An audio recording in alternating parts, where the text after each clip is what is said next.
Hello and welcome to the third episode of the Legacy Football Podcast. My name is Alex. I am the founder of Legacy Football and your host of the show. Today, we are bringing on my good friend Andrew, who has just started his legacy journey this past season. How we doing today, Andrew?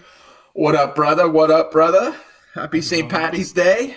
Happy St. Patty's. You wearing any green or what you got going on? No, not today. Not I have a today? ginger beard. I think that gives me a pass. You have your Irish heritage on lock, you know? You're okay. A little bit. Awesome, man. Well, we're going to go ahead and get started. Quick question for you. I know you're a Bears fan. So you guys have been doing a ton of work in the offseason. Yes, Give me a little sir. bit of a rundown of what you think about the way your team's going. I think changing our offensive coordinator was definitely the best move I think we've made all off season personally. But picking up someone like Keenan Allen and Swift is just unexpected, unreal. I think, it probably makes us one of the best offenses in the NFL. Just saying. Obviously now we're going to be drafting Caleb Williams, which I have my thoughts on. And I hope he turns out to be who he says he is personally. I'm a big Justin Fields fan. I think giving him away for just a 6 overall pick is awful. And we all know we're not going to get that 4th pick because Russell Wilson's obviously going to start in Pittsburgh. I just think overall, though, I said we'd have one of the best off seasons in our history. And I think definitely in the NFL so far this season. Yeah, I mean, you guys have made a lot of moves. You re-signed Jalen Johnson, who's a stud young corner. Oh, yeah. Obviously, getting more weapons around Caleb. I can imagine Justin's probably pissed that he only got one season of a good offense, and it wasn't even a healthy season nor a good offense. Right. DJ Moore played really well, but having Keenan Allen and DeAndre Swift now is a huge boost. Yeah. And you guys still have the 9 picks, so I would imagine you guys probably address the offensive line at that because it's a stacked class as offensive linemen go. I mean, hopefully one of the top 2 fall to us, but if not, I think if Dallas Turner's on the board, though, we got to help our defense a little bit too.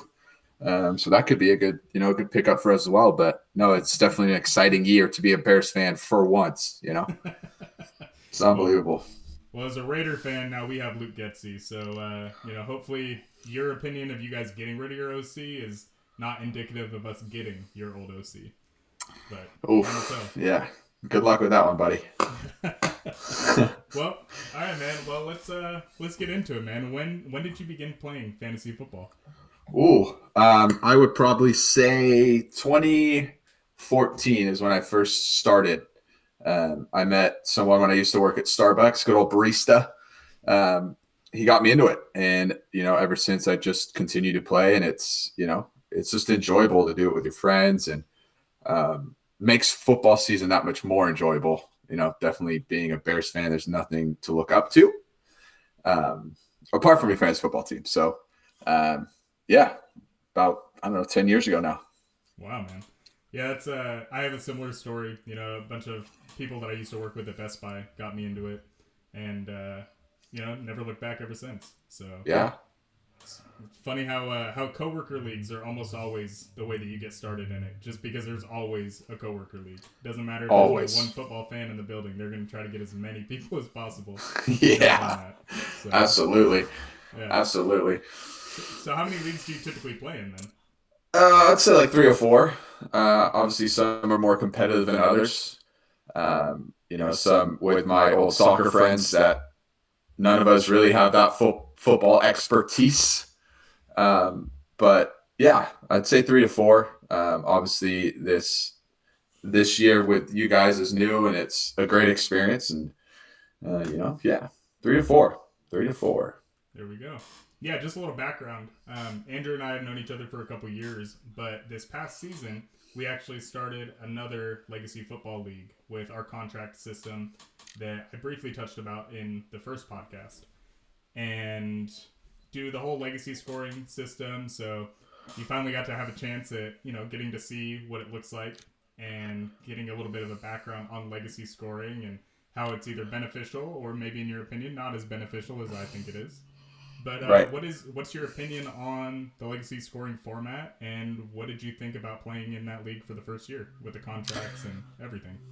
I think it definitely makes you think more in a draft instead of getting the best player available. I think you just got to look for what system they fit in. Are they going to get a lot of touches on the ball?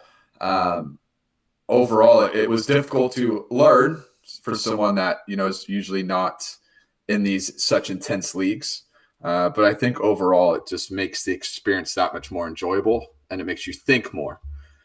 So I think the scoring aspect definitely brings a different dynamic to the fantasy football experience to make you think a little bit more outside of the box, which I think is one of the most enjoyable things about this. Yeah, no, I think it's definitely what you've created. It's a great platform for people that are really into fantasy football to make it that much more enjoyable. Okay, so you mentioned that it was a little difficult for you, obviously learning it in the beginning. Right. What could I have done, or what can I do for new users that are going to be joining the platform for the first time to make it maybe a little bit easier of a transition process? I think just going way more into depth and teaching people that are used to ESPN format or Yahoo format, just the very how can I word this? I know there's just a lot more things, a lot more moving parts, I would say. So I think doing another segment on your podcast series of, just the contract aspect of it, how that works, and then doing a scoring one and separating them, because I think, more in depth information you can get is always going to benefit all users in the long run. Definitely. Well, you heard it here first. I will be doing two separate episodes, one on contracts and one on legacy scoring specifically. I think that's a great idea. And for the record, legacy scoring does not affect your weekly matchups. What Andrew's referring to with legacy scoring is the hierarchy of the success of teams. But you can use it in redraft leagues. You can use it in dynasty leagues where you keep all of your players. You can use it in traditional keeper leagues where you keep a few and you lose a draft pick for whatever position you keep, or the contract leagues, which I will obviously touch on in a later episode, that are a little more in depth, and it is totally customizable for your league and how your league wants to use them. But I think it's an awesome experience because it makes the draft more engaging because you don't have just rookies available. Like in our draft class in the league that the two of us play in, there are guys like Raheem Mostert, there's guys like Isaiah Pacheco, DJ Moore. All of those guys are available with teams already having their rosters, just because of the difficult decisions that teams had to make along the way, with keeping their players and the way that the contracts were structured. So yeah, I will definitely touch on that because I want it to be as transparent as possible, and I want it to be as easy for people to get into if they choose to use it. Obviously, not a requirement on our platform. You can play in however you typically play, but I do think it's a cool opportunity for people to try something new. So, you being a Bears fan, do you have an earliest memory of NFL football that really shaped your passion for the NFL?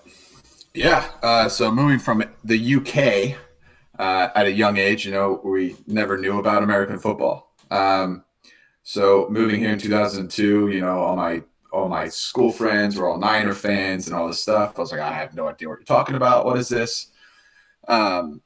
So my dad took me to the Bears 49ers in 2005.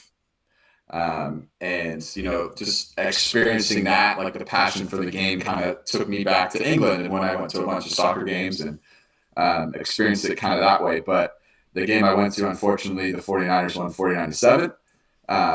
And so at that point, I didn't want to be a bandwagon fan. So I decided to choose the Chicago Bears as my team, which if I could go back, I probably would change my mind.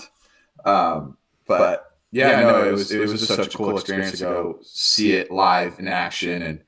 And yeah, I haven't been to one since. I want to go to a Bears game at Soldier Field before they close it for a new bougie stadium, if you want to label it that way. But no, that was my first ever NFL experience. It was pretty cool. Yeah, the fact that you remember the game score on that is definitely telling, as it really ingrained in your soul. Yeah. Oh yeah. Yeah. We're used to losing as Bears fans, so yeah. Well, it's kind of funny that you mentioned the bandwagon side of it too, because you obviously, when you moved from the UK to the US, you lived in the Bay Area. So Yeah. obviously, the Niners, the Raiders, you're wearing a Giants hat right now. So clearly, there's a Bay Area, connection. Right. But it's funny that you say that you didn't want to be a bandwagon fan, because the Niner fans, in my opinion, as a Raider fan, obviously I'm rocking black right now. They come out in masses when they're doing well, and then you don't hear anything about them when the Mike Singletary days are happening. Nope. So That's a fact. yeah, same with all the Warrior fans, man. I'm a Kings fan, obviously. So back when the Warriors weren't doing anything, all the Kings fans were Kings fans, and then obviously there's a decent amount of people that jumped ship as soon as Steph Curry started jumping. So something about the Bay, man. Bandwagon fans, I don't know. Raider fans, we've always been loyal to the soil no matter what. Raider Nation. Oh yeah. There's only one nation, no matter how good or bad we're doing. So Yeah, Gardner Minshew, huh? yeah, hey, we'll see, man. I still hope we trade up for Jaden, but even if we don't trade up for Jaden, I think Gardner Minshew is a great option in the meantime. So speaking of Gardner Minshew, you had a sleeper pick that you wanted to talk about. Oh yeah. And I would love to get your opinion on it, because in an ipso facto way, it does relate to Gardner Minshew. Yes, it does. Our boy Josh Downs at the Indianapolis Colts. We kind of touched on it earlier. He gives us that Steve Smith vibe. You kind of touched, not as physical as Steve Smith, but his route running ability. Even with Gardner Minshew and his quarterback at the end of the season, he looked very dangerous. And now I think you're adding Anthony Richardson back into that system. I think it just gives him that much more upside, where people are going to probably double Pittman and give him more ways to get the ball. And unfortunately, in our league, you have him. Which maybe we could talk a trade after this and see what happens. But no, I seriously think he's going to be top end this year, and he's going to catch people by surprise. Yeah, I couldn't agree more. So I drafted Josh Downs, and because he was a rookie last year, I had him on a rookie contract. Which, once again, touch on that later. But rookie contracts are extremely valuable in contract leagues, because it allows you the flexibility to build your roster. And Andrew and I have actually made a few trades. I had drafted CJ Stroud, and he really wanted CJ. So I traded for Anthony Richardson to stack with my Josh Downs, and then ended up trading CJ Stroud to Andrew. So we've made a few trades already in the yeah. we play in. And speaking of trades, what is one of the biggest risks that you've made in fantasy football? I think it was our latest trade, my friend, giving up, an early round draft pick for Adams, Devontae. I think at the point where my roster was being last in the league last season, the absolute bottom worst of all teams, I needed to make some changes. And I think, hopefully Adams brings value to my team, because I gave up a high draft pick, which could bite me in the backside going forward in the long term. And at the point I was at, I think I needed to make a drastic change. And thank you. I hope your pick doesn't work out. Well, I hope the opposite. Yeah. A little bit of background. My team, I drafted my team a little bit older for a dynasty startup. I had Bijan. I took Bijan in the first. Super excited to get him on a rookie contract, and my team was just shitting the bed. So I ended up I changed my team name to Team Store, because I was just having blowout sales weekly. I pretty much traded away my entire roster. So now I have a ton of picks. I have the 1.02, the 1.05, the 1.09, the 2.01. So I'm going for a full rebuild, full roster construction. Obviously hoping that MHJ falls to me at 2. Don't see that happening, so I will be taking Malik Neighbors more than likely. And it's nothing against Devontae. I love Devontae still. As a Raider fan, it was tough to lose him. But on that roster, I had Josh Jacobs, who no longer is a Raider, of course. But I also had Michael Mayer and Max Crosby. So I was a little Raider heavy. My team was a little older. Having Nick Chubb as one of my star players definitely hurt. With him being hurt. So I just had to get a little younger, and obviously getting one of the stud rookies at the 2 spot is big. So yeah, I hope you don't get Marvin Harrison. Yeah, you'll be kicking yourself in the ass if I do. So yes, I will, my friend. Yes, I will. yeah. Hey, you got the 1.12 though, so you still have a first round pick, and like we were saying, in that league, it's not just rookies, so you're not going to be stuck with just getting a late round guy. Obviously rookies are extremely important in a dynasty keeper contract style, but you still have guys like Isaiah Pacheco, Raheem Mostert, Alvin Kamara, DJ Moore. I'm pretty sure that Michael Pittman's available. Devonta Smith, I think, is available in that league. So there's still a lot of stud players. It's just you're not getting the second best. You're getting the 12th best on your rankings. Yeah, boys, if you're listening to this, let Pacheco fall. That's all I'm saying. Let him fall. I sure hope they're listening to this, and I sure hope that everybody else, obviously, that's listening to this has their own opinions on it as well, because I would love to hear some chats in the comments and hear you guys reaching out to us. Obviously, my Twitter handle's on the screen right now. Andrew has his Instagram, so feel free to blow him up as well. You can also follow us on YouTube and at Twitter at Draft Your Legacy. And then also go to our website, legacyfootball.com. Sign up for our email alert system so you can be in the know about everything that's happening. And yeah, I think that's about all the questions that I have for you. Is there anything that you would like to touch on, Andrew? No, I think, I would love to get your feedback on kind of why you started this legacy league, because I think it's super important for people to understand the background and why you think this is important for all users, right? You being the creator of it, I think it's cool to get an insight on that from the man himself. Yeah, from the man himself. Yeah, I'd be happy to. So I started playing fantasy football in 2011 and fell in love with it immediately.